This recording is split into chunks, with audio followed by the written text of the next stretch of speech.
Everyday Business Solutions, the podcast that offers you the right perspective on achieving success. We interview business professionals from all over to bring our listeners the right solutions to all their questions. Season 1 is about change management and enabling you to both face and create change in all aspects of your company. We're talking management, sales, service, HR, and more. Let's jump straight into the episode. Hello, everyone. My name is Haley Morris with Everyday Business Solutions. I'm your podcast coordinator and host. With me today, I have Deirdre Jones, and she's from the University of Toledo. I thought it'd be super exciting to bring into our podcast one of the coolest professionals at my old university that I could find. And so I'm going to let her go ahead and lead off, tell you guys more about herself, and then we'll jump into our topic for today. Yeah, no, thank you so much, Haley, for being here. And thank you for the introduction. One of the coolest people. So hopefully my course evaluations match up to that at the university. So I've been here a long time. So I think pretty confident they match up for the most part. But yeah, so I'm the director of the Schmidt School of Professional Sales in the College of Business and Innovation at the University of Toledo. And, my job is to help, run the sales program. So one of the fun facts about the University of Toledo, if you take a look at our logo, you see those 3 little leaves, and that stands for our 3-part mission of learning, discovery, and outreach. And so it's the 3 different parts to my job.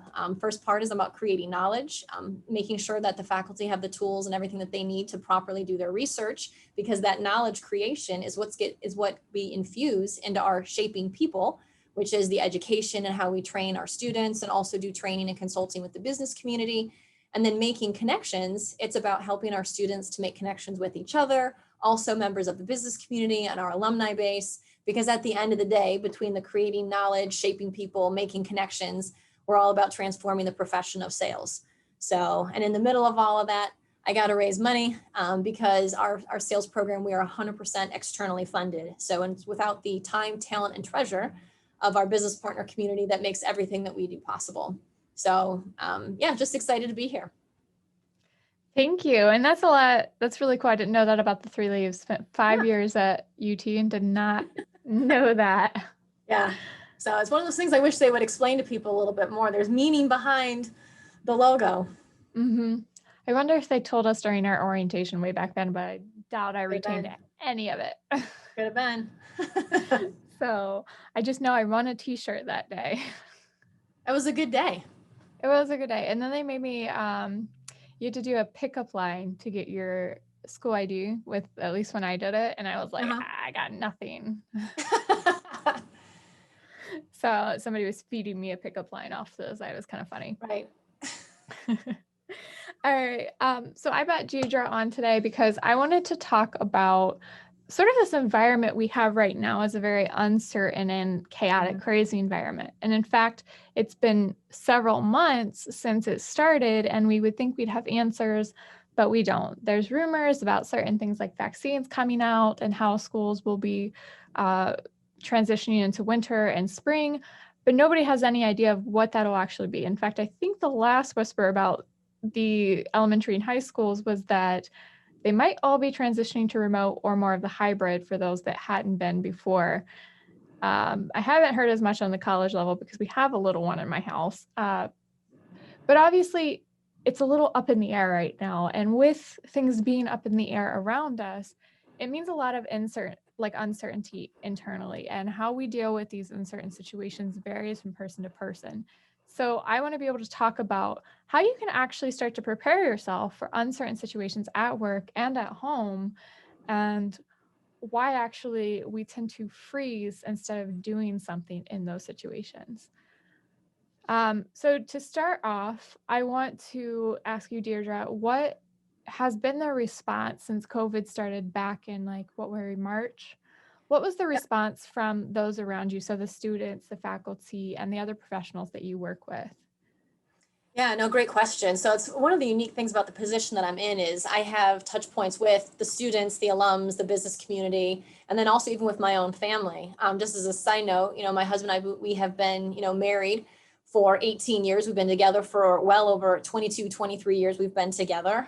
I've got a 17-year-old son and a 14-year-old daughter. So we're right in the middle of all of this. And so the reaction, at least on the professional, side of things, it was initially everyone was just in that shell shock mode of, is this actually really happening right now? Like, are we really just going completely to online? And how's this all going to work? And, and it's myself personally, anyone who's ever worked very closely with me knows that I hope for the best, but I plan for the worst. That's kind of how, my mind works. I've had to deal with my own share of uncertainties over the years. And I do have some mild OCD. And the way I look at that is, those are success routines. And because if you channel it properly, it's a success routine. And so I'm always thinking about, well, what would happen if this happened and that happened? So having backup plans is just part of my natural wiring to begin with. But also, we've been doing things online for a number of years with the sales program anyways. And so when this happened, there was a part of me that was like, yes, we got this, right? Like, here's what we're going to do with the classes. Here's how we're going to handle role plays. This is what we're going to do with our events and programming. But then there was this other part of me that was absolutely devastated that I had plans because I was hoping never to use them, right? Because, it's like you never want to be in that situation. And you're like, oh my God, I'm dusting off, like chapter 1 of the Armageddon playbook. What is this? And stuff. So I was definitely, shell shocked and like, oh my God, we're doing this. But I went right into action mode, right? It's like, what else are you going to do? Sit there and wallow in it. And so, but the biggest thing is communication and reaching out to everybody is like, how are you doing? And they're just giving them that reassurance that everything's going to be okay. And here's how we're going to get through this. And these are the steps we're going to take. And I think for some people, just knowing what to expect is, like you mentioned, the uncertainty. And I think that's why so many people freeze, is because they don't know what to expect, and I'm sure today, we'll talk about how to handle some of that stuff, but it's that communication part. So yeah, I was reaching out to the students, my corporate partners, my faculty team, be like, hey, how you doing? What are you hearing? What are you seeing right now? And taking all those puzzle pieces together to get a sense of where my customer's at, right? What do they need? Because ultimately I know what they need, but how I package it, how I position it, how I communicate it, I need to do it a little bit differently depending on who it is. And frankly, on some of it is like, you're just going to get what you're going to get because we're on a compressed timeline to get some of this stuff done, because we had less than a week to transition the classes. And I had a week and a half to transition 2 big events that we were doing. So on some of this, it was just a function of how much time you actually have to pivot. I was going to say it was a bit, because for the University of Toledo, and I was still in school at this point, our transition happened over winter break. Right. Or well, it was break for you. Yeah. Spring break for the students. So Right. we were all out doing whatever. I mean, I have no life, so I was at home. But, and then they're like, oh, well, you're not going back to physical class. And then it was some of my professors were very gracious about it. And they had, okay, this is for right now what we're going to do. I'll solidify more. And usually they gave themselves an extra week to transition, but they communicated very, which made it a lot easier to get things done. But I couldn't imagine from your standpoint, because it's not just the classroom that you're impacted at, it's all these other levels as well. Right. Yeah. I mean, and some of the other things going through, because the immediate was like, all right, we need to take care of the classes. We need to take care of role plays. We need to take care of the FAT and the corporate coaching sessions. There was all that stuff that we had, a week and a half to sort through. But then, because my mind is always, what's next?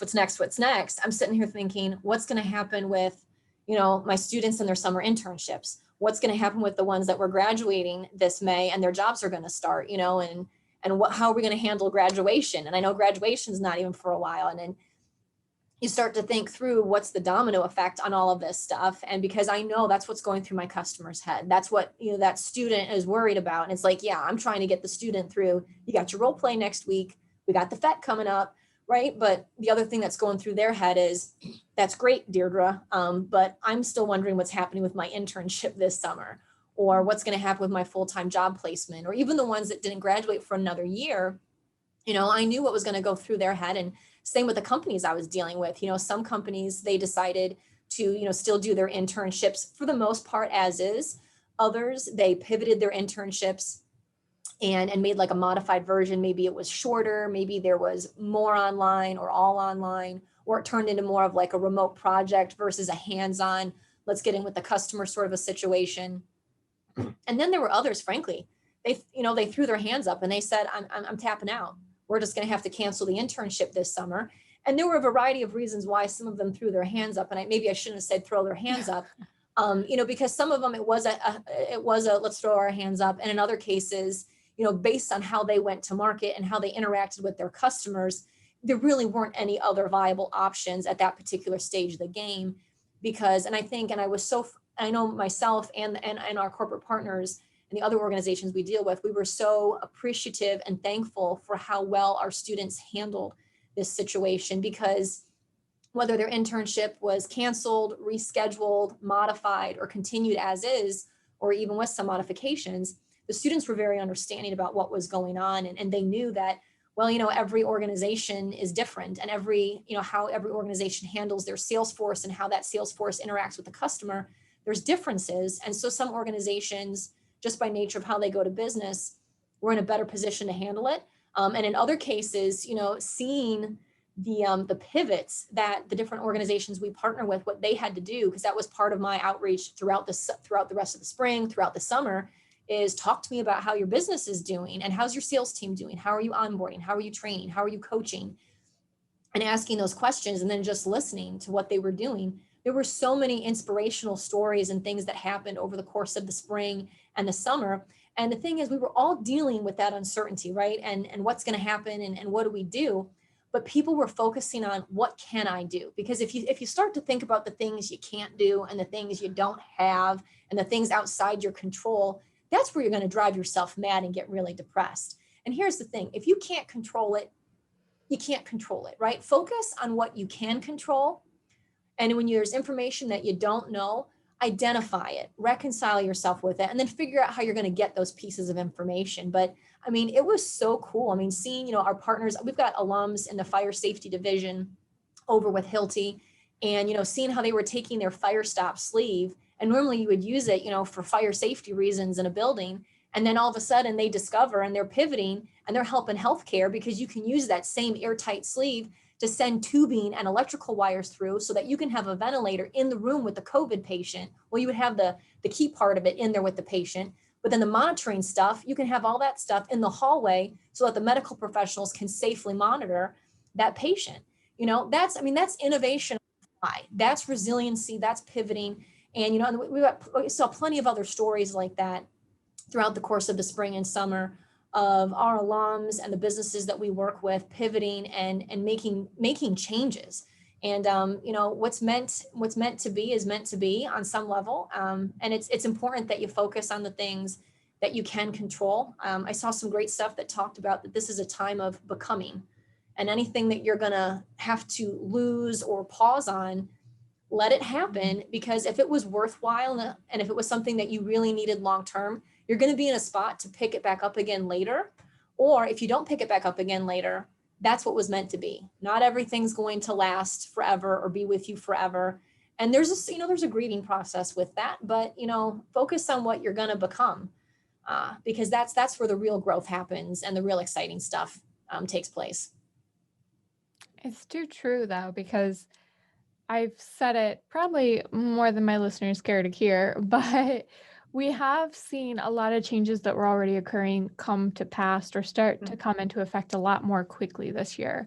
And Right. some of the things that we're seeing, like the dividers and stuff like that, that we know are going to be temporary, they're going to be temporary. You Yes, don't always have to. Yeah.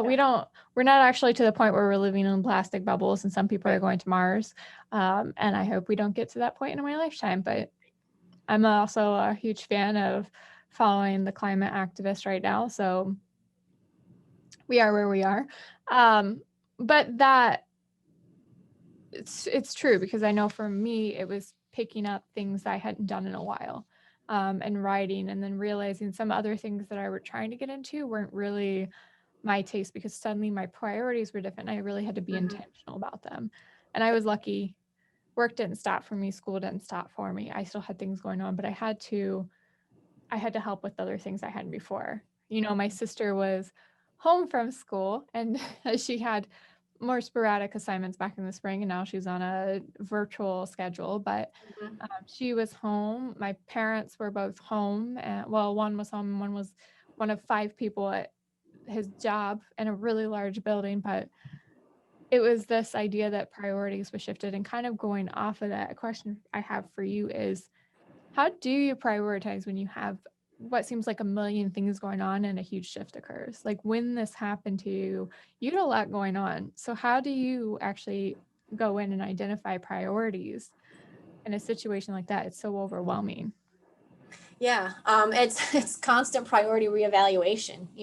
Because on top of everything that was going on personally, my kids were, sent home and they had to work remote. And I feel very fortunate and blessed. When this happened, my children were 17 and 14, right? So junior high and high school. I mean, technically they were, 13 and 16, in the moment. But, I didn't have to, worry about, sitting there with my kids at the kitchen table, helping them with their homework. They're, overall self-sufficient. So I consider myself very fortunate and blessed in that respect. But, my kids still needed me. And my husband is an essential worker in an essential industry. So for him, it was life still went on. He was still going to work every day.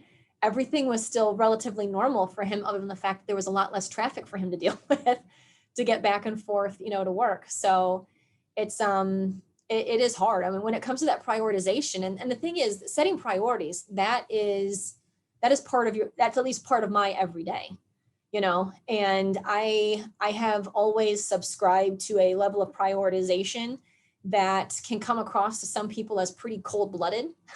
I look at what's closest to the money. And that's how I make my decisions. And so when I say what's closest to the money, especially from a sales perspective, it's, what's the furthest along in the sales cycle and the sales funnel, and taking care of those things. But just because something getting ready to close and you're getting ready to get that business, right, you also need to take care of your existing customer base, right? And so I also highly prioritize things like servicing my customers, and not just general service, but servicing because they're getting ready to implement or do something, because I have to be a woman of my word and follow through to make sure that whatever I sold them, they're in fact going to be able to get and receive and have it be the way that they were thinking and hoping, and with the impact that they would want. So when everything happened, and, we had literally a couple of days on classes and then a week and a half on the events, it was like, okay, classes first, right? Because we got to make sure the classes get taken care of. And as soon as I get taken care of the classes, I'm pivoting immediately to the events. But the very first thing that I did is I communicated with folks to let them know, here are my priorities. This is what's going to go on, and here's how we're going to get through it. And looking back, the team felt so much more at ease and knowing what's going to happen, because once again, it's that fear of the unknown. And frankly, it's not like I knew what was going to happen precisely. I don't have a crystal ball either. And there are times, and I spent a lot of time talking with other leaders during the pandemic. And, what amazes me, it's like, who's helping the leaders, right? Like, who's telling the leaders that life is going to be okay and what to expect? And I think that's part of it, is like, in some cases, there's folks, comforting and helping the leader, but in other cases, there's not. But and when I say leader, it's, people in formal leadership positions, but also in regular type positions, because I think there's a lot of leadership that everyone can take. And that is, there's no playbook for a number of things in life. And you just need to, figure it out, take that step back. So when I'm looking to set up my priorities, it's take that step back and take a breather, right? If you need to walk away from your computer, take a lap around, run around the neighborhood for a little bit, get a run in, or go on your elliptical and get a run in. Whatever you need to do to clear your head, take that step back and be like, okay, what do I need to do? And sometimes it's just a matter of like 5 minutes, right? You don't necessarily need to go and be gone for like 30 or an hour, but just to figure out, what are the key priorities? And then what are the timelines that I'm operating in to get some of this stuff done? Because certain things, because of timeline, you just have to move it up the pecking order. But, and then as much as I would like to respond to every single person, every single time, just making some of those, frankly, what some people might perceive as cold-blooded decisions, it's no. I said, here's the priorities and here's what we're working on. That hasn't changed. I understand you would like an update, but this hasn't changed. I have no new update for you. I need to continue to focus on getting this stuff done because I know how much you need these things to get done with your classes, to, you know, find things, you know, make your connections for events and stuff. And so that's, you know, that's the priority, because sometimes you get to a point where it's like you want to make so many people happy, and it's like you need to be comfortable with being uncomfortable, but other people also need to be comfortable with being uncomfortable. And a lot of times people, they worry about how other people are going to think or perceive. And it's like, you know, sometimes people need to take more responsibility of their own emotions to cope and to handle with some of this stuff. But because it's unfortunately, you know, learning how to deal with uncertainty, it's a skill. It's something that you can learn. And, you know, it's, you know, some people weren't necessarily given the best tools on how to deal with uncertainty. And that was painfully obvious during this pandemic. Mm-hmm. Oh, I would agree. You can't hold everybody's hand. I always say, like, if you're creating marketing materials, if you're creating support materials, you want to assume that somebody's going to have a question for anything that could have an answer, even if it's small. But if it's a relationship type thing, if they're not, you know, if it's somebody you work with or somebody that's been with you for a while, you can't always give them that boost, because then they don't know how to give it to themselves. And that's probably why they're asking you. So I know I've had to do an onboarding virtually over the phone with no video before for Workday, for somebody who hadn't been on the computer in probably a couple years, if not more. She didn't need it. And she was like, I can't do it now. I was like, yes, you can. Yes, you can. And you kind of have to, because you have to get this done to start working for us.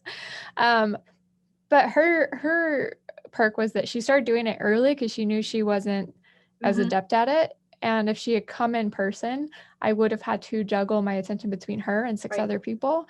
But because she called me, I didn't get a visual of what she was doing, but I knew the system and I could actually give her one-on-one attention. But see, the difference there, though, is that person, you know, she took ownership. That ownership. She took and that's the thing. It's like you have to, you know, reality is reality.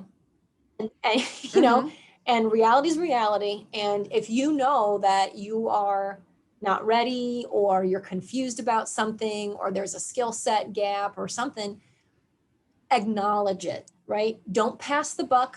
Don't point a finger of blame. Just acknowledge it, and then figure out, how do we fix this? How do we move forward? Because if you focus on the problem, it's like, let's focus on the solution, right? And when you focus on the solution, still think big picture, right? Because how can we prevent this problem from happening again? You know, because I like to do more root cause stuff. Some people might perceive it as working slower because I'm more into like the root cause. But in other cases, some people, they can perceive it as I'm going too fast because they see where I'm going and they're like, oh Lord, buckle up. You know, she's really trying to fix it. And that is like, yeah, buckle up, because I don't want to deal with this again. Right? Like, why make the same mistake twice, right? It doesn't matter who made the mistake or why this happened. Because once again, sometimes things are unavoidable, certain things, but you know, it's like, I don't want to deal with this again. You know, there's no reason to deal with this again. So let's just be proactive about it and solve what we can, you know, in the onset with proper planning. Mm-hmm. And my mindset's always been, okay, this situation sucks, but what am I going to do about it?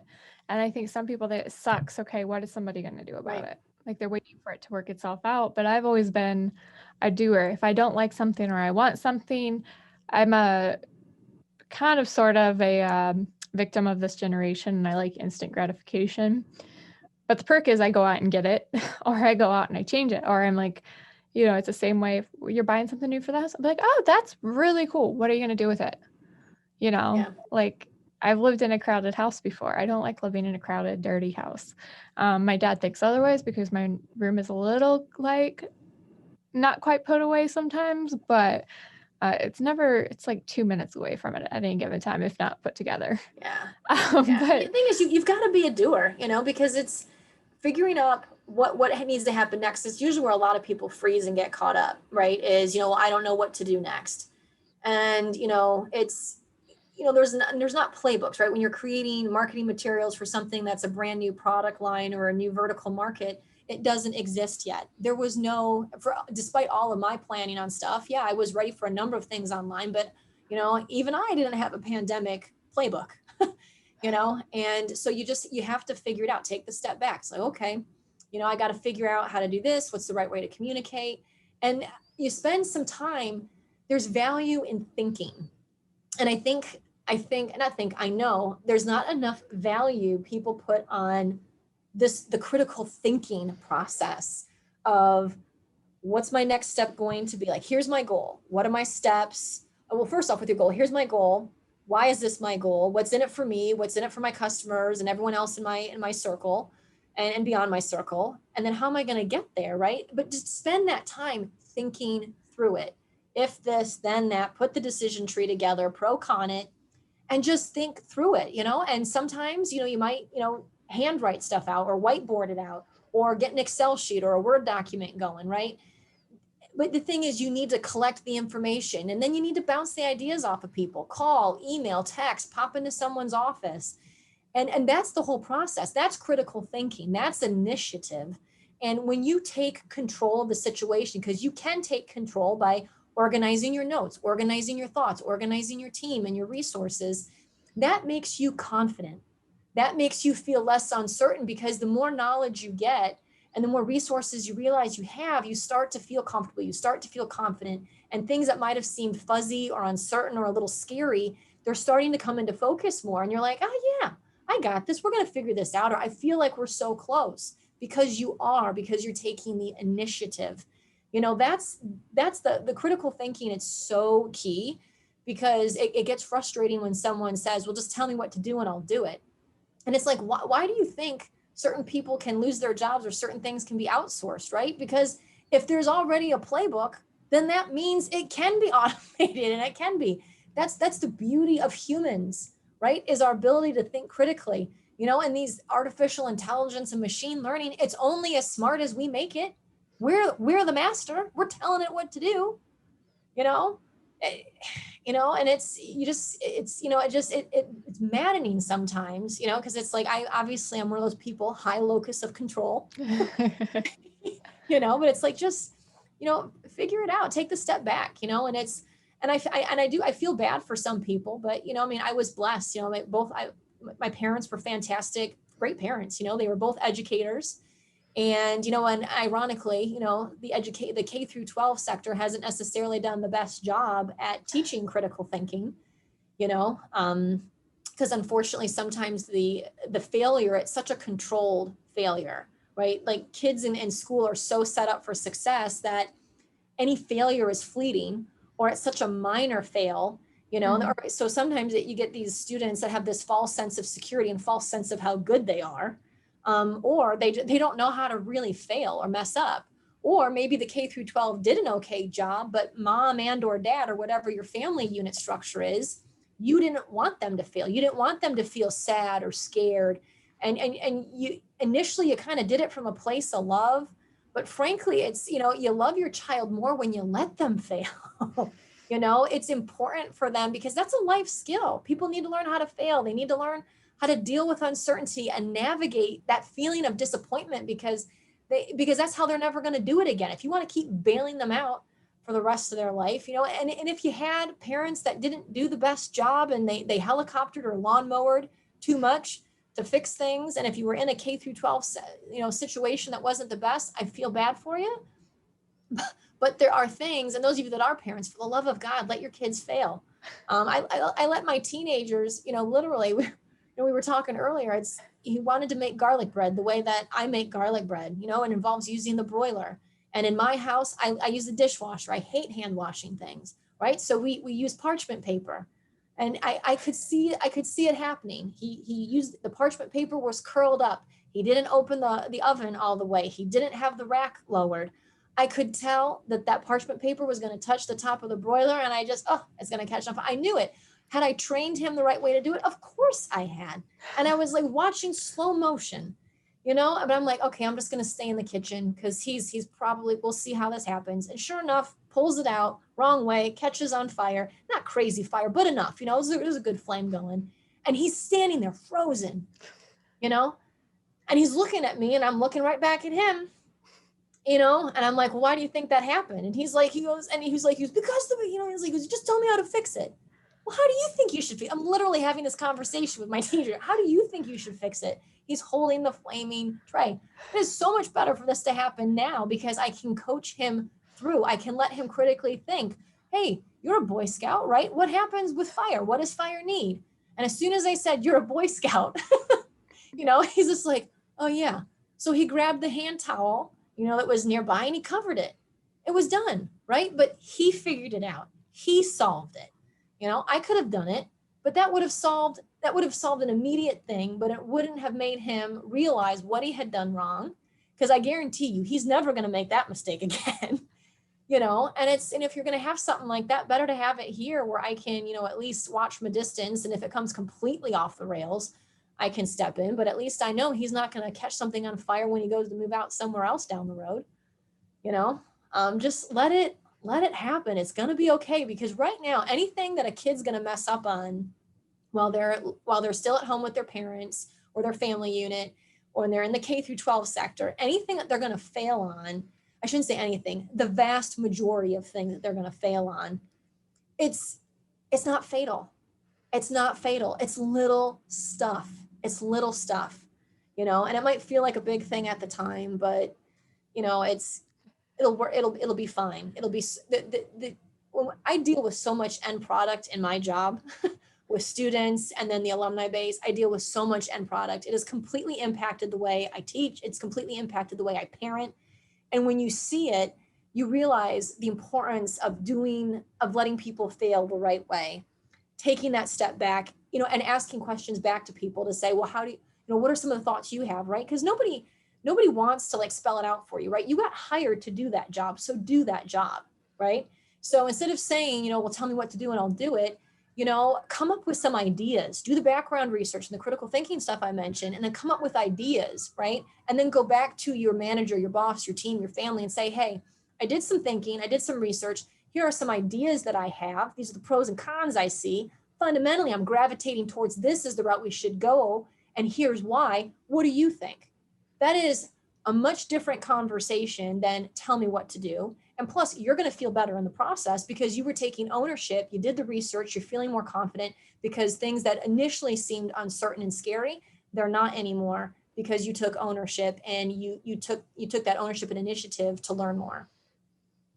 No, oh my gosh, the story of your son. Yeah. Sorry, this is something I'm so big on this, Yeah. Mm-hmm. No, I love that story. I mean, my brother blew up a microwave when he was younger with a Spider-Man watch. So now he definitely learned after that not to put random things in the microwave.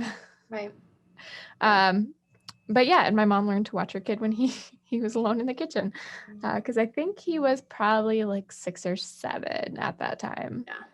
So, all right, my last question for you then is, for somebody who has gotten to this point, they're in college, they're after college, they're in the professional environment, and they're listening to this episode and they say, I think I might be that person who isn't used to stepping outside my comfort zone and making my own decisions in weird situations.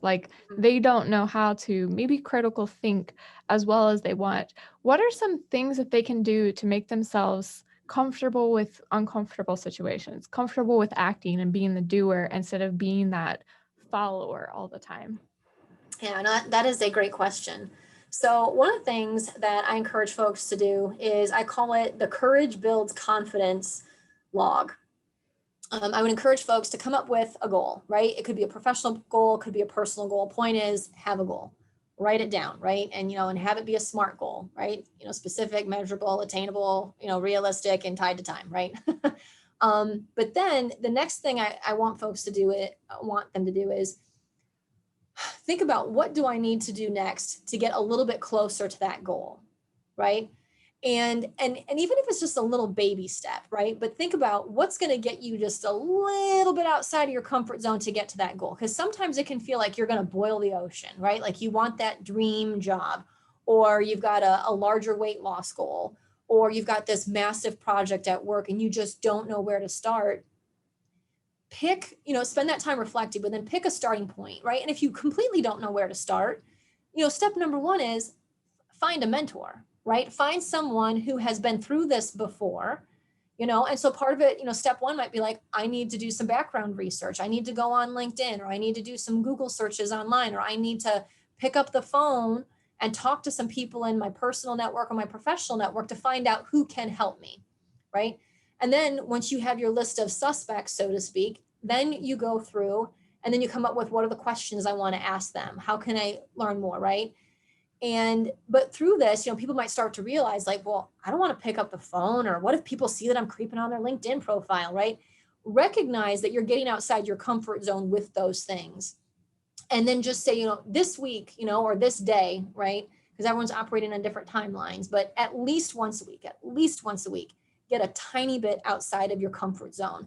And if that tiny bit outside of your comfort zone is, I'm going to go all in on LinkedIn, and if people see that I'm creeping on their profile, so be it. And by the way, what a great conversation starter when someone says, well, I know you were on my LinkedIn profile. Why? Well, I've got this project coming up, and I thought you were someone that came up in a search, and I thought you might be able to give me some insights. People love to teach. What a great conversation starter, but just do something a little bit every week to get outside your comfort zone and to document that.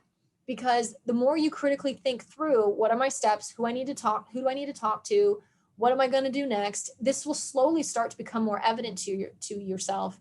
And then because you were documenting how you got outside of your comfort zone a little bit every week, and for some people, they have anxiety over using the phone, because they're so used to using the phone for entertainment purposes. They're not used to using the phone for, we'll call it work type purposes or coming of age purposes.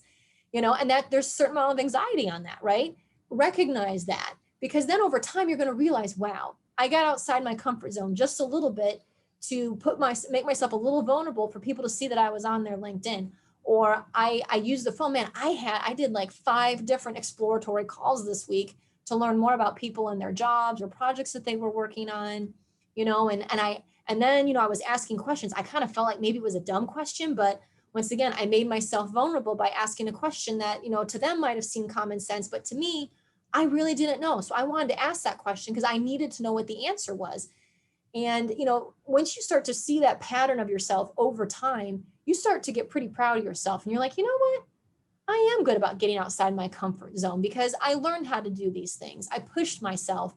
And over time, those little bits of courage that you took every week or every day, that's going to build up your confidence to deal with things. So that's the starting point that I would recommend for people to use to just, get themselves a little bit closer to where it is that they want to be. Thank you. It's really helpful. I think in some ways I feel a lot more comfortable, and I feel like I am for the most part a doer, but having those little tidbits, especially when there's something I'm super excited for, I tend to get shy of it.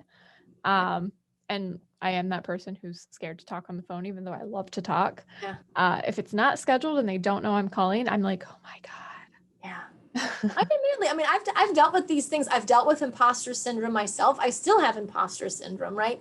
And I'm not super confident, all the time about stuff, right? It's something you build up over time, and you're confident because you failed before, and you're not gonna make the same mistake twice, right? And that's where some of that confidence comes from. Is part of why I'm confident is because I have messed up. And I know it's not going to happen again because I now know in certain areas how to be more proactive, or how to phrase things the right way, or how to communicate more effectively, or how to organize things better. So, and I humble myself, right? As I ask other people, like, you've been there, what worked for you, or in other cases, I love asking people, what would you do again? But also, what would you not do again, and why? When we were designing our Huntington sales lab, I loved asking those questions, right? I learned so much from other people's failures. And the thing is, people, good mentors and good people, they will tell you how they failed and what you learned, So, I have a failure resume on myself. My husband wonders why it's only 1 page, but, but yeah, there's stuff I've messed up on, I've choked before. I've blanked before. I haven't thought things through all the way before on certain things. It happens, but never again. Mm-hmm. And to that point, when people think of you, they don't think of all those mistakes, even though you've made them. You've taken that chance. It's what you did after, and you learning from them, and then saying, okay, let's let's do it again, but actually let's do it this way. That makes the difference. Yeah. So. Yeah. All right. Well, I think this is a fantastic place to wrap up our episode. So do you have any advice or any additional advice that you would like to leave our listeners with before we sign off? It's trust yourself. Have more confidence in yourself, because you are capable of more than what you might realize you're capable of, and your future self is going to thank you. All right. Well, thank you, Deirdre, and we will go ahead and leave it at that today. Thank you, everyone, for tuning in. And just as a reminder, we're going to transcribe this entire episode for you. So if you're listening and you'd like to read it, you can hop on over and do that. You can also find any of the contact information that Deirdre wishes to leave right there in that post that we'll leave. And if you have any questions, you can always leave them with my team. Thank you, and have a great rest of your day.